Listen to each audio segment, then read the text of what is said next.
My dear candidate, रोज़गार की बात ये जो संडे को हम आपके साथ शेयर करते हैं, जिसमें स्पेशली जब ये लोकसभा चुनाव हुआ तो देखा शिक्षित बेरोजगारी या बेरोजगारी एक बहुत बड़ा मुद्दा रहा। बेरोजगारी मुद्दा होने के बाद में नई गवर्नमेंट बनने के बाद में उसमें फ़र्क सिर्फ इतना आया कि उसने एक इंटर्नशिप टाइप की चालू कर दी। एक जो कि ये कैंडिडेट टॉप कंपनीज़ में इंटर्नशिप ले सकते हैं, उसको इनमें मिल सकता है। मुझे लगता है इतना सफिशेंट नहीं था बेरोज़गारी को दूर करने के लिए, बट वो एक यूथ को कैप्चर करने के लिए एक इनिशिएटिव लिया गया। मैंने भी देखा भी उसके कुछ विज्ञापन भी लोग गवर्नमेंट के आए हैं पेपर्स में। बात दूसरी है, एक बंदा जो जॉब में सीखता है वो इंटर्नशिप में उसको सीखने को नहीं मिलता और उसकी वैल्यू नेक्स्ट जॉब में उतनी नहीं रह जाती है। इसलिए माय डियर कैंडिडेट, मैंने उस बात को इवन गवर्नमेंट ने जो दूसरा इनिशिएटिव लिया था जिसमें उसने HR में डिस्कस करके कैसे कैंडिडेट को जॉब दिया जाए, वो जो इनिशिएटिव लिया है वो अगर ढंग से किया जाता है तो बहुत बड़ा फ़र्क पड़ता है।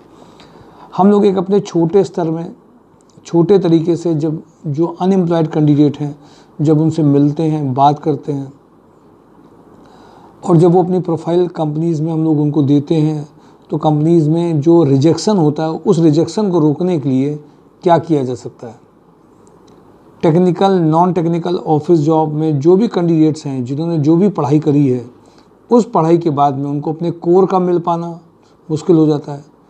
क्योंकि शॉर्ट लिस्टिंग जो कंपनीज़ में जो लोग कर रहे हैं वो HR के कैंडिडेट्स सिर्फ एक्सपीरियंस देख रहे हैं जिनको उसी सेक्टर के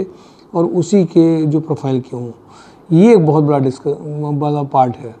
इसीलिए माय डियर कैंडिडेट, मैं इस बात को बहुत बार बोलता हूँ कि कुछ बेसिक चीज़ें हैं जो समझनी पड़ेंगी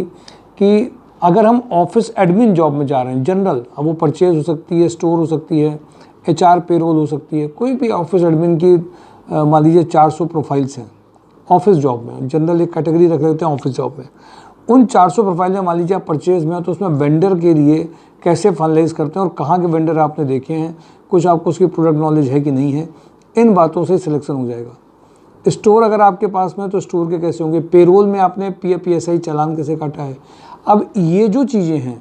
टेक्निकल में, अगर आप प्रोडक्शन में क्वालिटी में है तो आप ऑटोमोबाइल की क्वालिटी में इंस्ट्रूमेंटेशन यूज़ किया है, अकाउंटेंट में कॉस्ट अकाउंटेंट हैं, MCOM है, क्या हैं आप, और उसके बाद में अगर आप MBA फिनांस है तो जॉब रिस्पॉन्सिबिलिटीज़ क्या होंगी। इन सब चीज़ों को अगर माय डियर कैंडिडेट देखेंगे, समझेंगे, जानेंगे तो ये समझ आएगा प्रोफाइल बेस्ड जो ट्रेनिंग है, प्रोफाइल बेस्ड जो सेशंस हैं वो बहुत बड़ा काम करते हैं। और प्रोफाइल बेस्ड सेशन का मतलब ये हुआ कि कोर्स कोई नहीं डिसाइड है, कंपनीज में जो लोग काम कर रहे हैं वही अपने डेटाबेस में ट्रेनिंग और ट्रायल्स दे करके आपसे ट्रायल ले करके आपको पैकेज दिलाने का काम कर रहे हैं। मतलब आपके पास अगर एक प्रोफाइल मान लीजिए HR पेरोल है और आपने पेरोल आपको जब हमने 500 एम्प्लॉइज़ का बनाने के लिए या आपकी टीम के थ्रू बनाने के लिए दिया गया या PSI चालान काटने के लिए आपको दिया गया, आप नहीं कर पाए तो मतलब आपके पास वो एक्सपीरियंस नहीं है। अब इसी को एक्सपीरियंस को बिल्ड किया जा सकता है रिपीटिशन से। उसी तरह की प्रोफाइल में अगर बार बार काम कराया जाए और इंटरव्यूज़ कराए जाएँ तो वो प्रोफाइल उसकी इमर्ज हो जाती है, बन जाती है और उससे वो पैकेजेस लाए जा सकते हैं और उसको मनचाही प्रोफाइल मिल जाती है। इसलिए माय डियर कैंडिडेट, मैं जब भी इस बात को करता हूँ तो ये बात ज़रूर कहता हूँ कि प्रोफाइल को बनाना आना चाहिए, profile making rather than profile matching. Profile matching में इस सेक्टर का है, ये तुम मिल गए, तुमको भेज दिया, ज्वाइनिंग हो गई, सिलेक्शन हो गया, ये नॉर्मल बात है। बट बहुत सारा ऐसा बच्चा है जो टैलेंट रखता है, उसके पास क्वालिटी है, बट उसके पास प्रोफाइल मेकिंग के लिए वो इतना उसको पता ही नहीं है, अवेयरनेस नहीं है कि कोई ऐसी भी चीज़ है जिसमें हमें बिलिंग नहीं आती है, हमें GST सबमिट नहीं आता, तो हम उसी के साथ में कैंडिडेट्स के सामने बैठ करके खुद कर दे रहे हैं तो पैकेज बढ़ जाता है और उसके बाद में आप आगे बढ़ सकते हैं। इसलिए मैं आप सबसे इस बात को बोलता हूँ कि जो प्रोफाइल आपको जॉब की लड़ाई नहीं है, जॉब है प्रोफाइल बेस्ड जॉब की लड़ाई है और वो केवल कोर्स और चीज़ों से नहीं आती है। प्रोफाइल बेस के लिए आपके साथ होमवर्क खुद करना आपको पड़ेगा और इस तरह की चीज़ों को ढूंढना पड़ेगा कि आपकी प्रोफाइल में आपने क्या क्या किया और कौन कौन सी प्रोफाइल ऐसी हो सकती हैं जिसमें ऐसी इमीडिएट ज्वाइनिंग आपके लिए आ सकती है। तो मैं आपको सिर्फ इतना बताऊंगा, आप जॉब में ढूंढिए, प्रोफाइल बेस्ड जॉब ढूंढिए और उसके लिए पर्सनालिटी, कम्युनिकेशन स्किल हर कंपनी में नहीं चाहिए होता है, हर प्रोफाइल में भी नहीं चाहिए होता है। कुछ प्रोफाइल में पैकेज के लिए चाहिए, कुछ प्रोफाइल में नहीं चाहिए।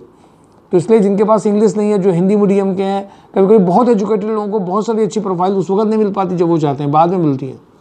तो माय डियर कैंडिडेट, इन बातों को भी समझने की कोशिश करनी है कि प्रोफाइल बेस्ड जॉब क्या है, प्रोफाइल कैसे बनाई जाती है, प्रोफाइल में जो लोग वर्किंग कर रहे हैं उनके साथ ट्रायल कैसे होता है, और कंपनीज़ के अंदर जा करके पैकेजेस कैसे लिए जा सकते हैं। इसका जॉब हंट ड्राइव जो हमारा पार्ट है वो लगातार इस काम को कर रहा है और इसके हम लोगों को सक्सेस भी मिल रही है, ज्वाइनिंग्स भी ज़्यादा आ रही है और पैकेज भी बढ़ रहे हैं। आज रोजगार की बात में प्रोफाइल बेस्ड जॉब समझ करके सेक्टर, प्रोफाइल, हम इन प्रोफाइल्स हमारे लिए कंफर्टेबल हैं, उसको शॉर्टलिस्ट करके उसमें क्या काम होना चाहिए और हमारा कैसे रिज्यूम भारी दिखेगा, इसके लिए जब आप एनर्जी फ्लो करेंगे वो चीज़ ग्रो करना स्टार्ट हो जाएगी। Thank you for today. रोजगार की बात में आप देखते रहिए, समझते रहिए, आगे बढ़ते रहिए। Thank you.